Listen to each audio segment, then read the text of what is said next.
Hello and welcome back. Well, all fun and games in the shack. It's all radio stuff. Yeah, right. So as you would have seen on the other videos, I don't know if I put this on. Probably I'll put this on thread 2. So on thread 1, the radio there from Gary. We went inside that and we tuned that down, and we got that working, and got some really good radio reports on that. And I thought everything was going well.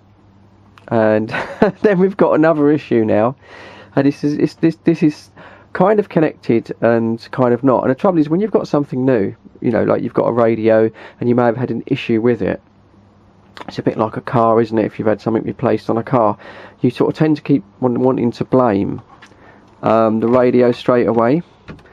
But the issue I've got now is that going out on the net, and when I'm running the radio through the little 203 linear there, which is a new addition as well. That was bought brand new from Knights.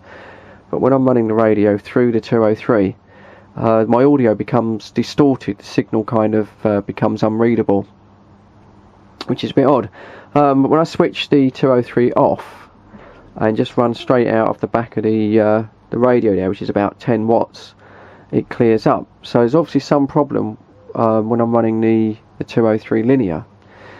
So I'm going to sort of work back towards the radio, because I don't want to really sort of kind of, you know, blame the radio straight away. So I'm going to sort of work away from the radio. I have been reading the comments though. I know who was it? Delboy sort of, and I think someone else said that it could be RF type feedback from the cable there. So I have attached a little ferret magnet. That was their solution to that. So I don't know if that's going to work, but I've put a little ferret magnet on. So the 203 seems not to be working. Why is that? Well, I've also had a high SWR reading on the radio. I've switched off the warning now, but it was picking up a high SWR, which I think it kicks in at about 1.7, which isn't good. So on that basis, what I did today was I replaced the old RG58 patch lead that I've had for a while, and I've replaced it with a proper 213. As you can see, it's not one I've made. This is a proper. So I replaced that with a proper 213 patch lead, and that obviously, well, it didn't solve the problem. The amplifier, the little 203 itself, I think it draws about 10 amps, and we've got that going into my new power supplies there, and they're 33 amps. And I also have the cooling fans on it if it does get warm. But today it all went a bit tits up before it could even get warm. But at the moment, I'm going to put a little switch and a controller in. I've just got the wire loose at the moment. A little bit Heath Robinson, a little bit how you doing, as the Aussie guy would say. So yeah, so something at the moment is I'm working on the basis that it could be the amp itself, although it's fairly new. I mean, these things do go south. So what I'm going to do tomorrow is, whilst I'm waiting for some more 213 to come through, and I'm going to replace this RG58 on the basis that that might be breaking down.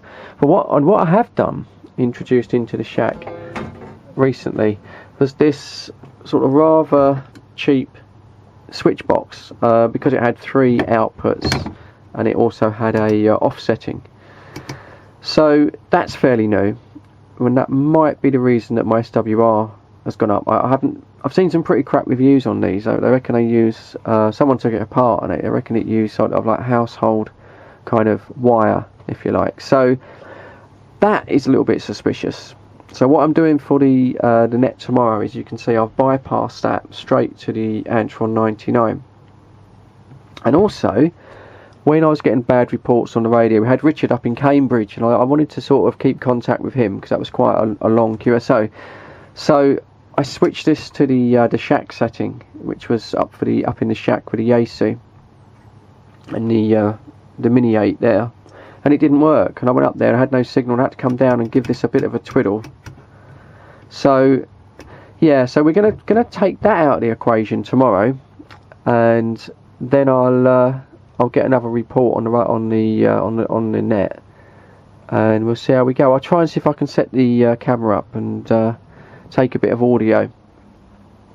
Dave would be suffering because I'll get it from Dave, but something's definitely, as I say, something definitely is going sort of south, if you like.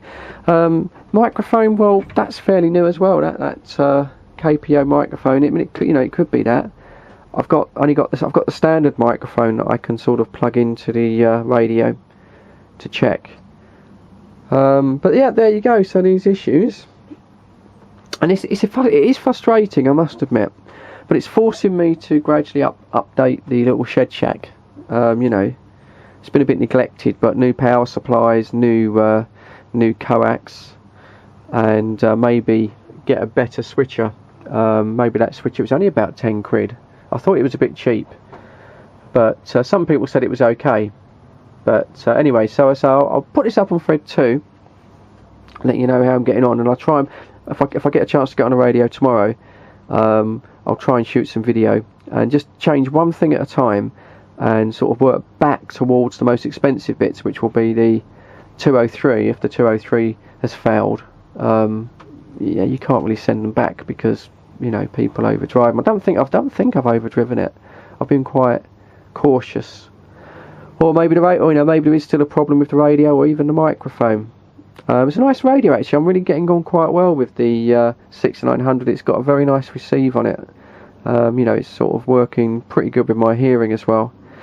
So there we go. So a few problems in the shack to cure, a few little issues to sort out, but that's it. So I'll do another update video if I haven't cured it, or if I do cure it. Once I've cured it, I'll let you know. But as for now, cheers.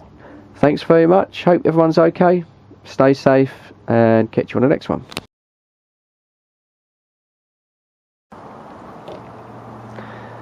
Just one more bit at the end here. Look at the size of Kenny. Look, this is Kenny, by the way. He's just over 6 months now, but he's shot right up. Hey, look at the size of him. And the old bells there. Just a thought. This is just on the end bit. This is just for Tom. I don't know if Tom, if you're watching my videos, mate, but I noticed you haven't commented on my videos for a while. It's not a problem. You don't comment. I'm just wondering how you are, because I went over to your channel, Tom, to see if you've got any shortwave radio videos up, and you've taken all your videos down, which was a bit odd. So yeah, yeah, Tom, if you're sort of, you know, you're still on YouTube, I mean, you might be taking a break. I mean, people do, don't they? People get a bit fed up with watching my old crap and that. I don't blame you. But Tom, yeah, if you're watching my video, just let us, you know, just give us a little comment. Let us know you're still around, mate, will you? So I do worry about you all, you know. You know, old Fred, especially on Thread 2, I do worry about you guys. Anyway, Tom, if you're around, just give us a little comment. Anyway, I better go now.